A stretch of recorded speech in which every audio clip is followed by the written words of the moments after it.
ছোটবেলায় আমি প্রচণ্ড নখ খেতাম, এত নখ খেতাম মানে ভাবতে পারবে না। নখ অনেকেই হয়তো খেত, কিন্তু আমার নখ খাওয়াটা একটু স্পেশাল ছিল। মানে নখ খেতে খেতে আমি চামড়াও খেয়ে নিতাম। কখন খেয়ে নিতাম নিজেও বুঝতে না, পরে রক্ত বেরিয়ে এসে কি ব্যথা হতো বাবা। যাই হোক, যেটা বলার, একদিন কি হয়েছে, আমার স্কুলের একটা বন্ধুর সাথে দেখা হয়েছে বলতে আমি গেছি পুজোর সময় সাদা জিনিস কিনতে, ও গেছে কিনতে।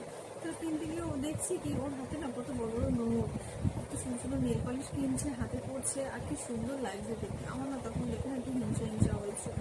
আমি ভাবলাম ওর হয়েছে, ওর সুন্দর রয়েছে, আর আমার হাতটা দেখো কি বিচ্ছিরি, আমিও এরকম করবো, আমিও নোখ খাবো না। তো বলে অনেক কষ্ট করে সে অনেক কিছু কন্ট্রোল করে নিজের হাতে বড় বড় বেশ নোখ করেছিলাম। তখন আমার খুব মজা হয়েছিল।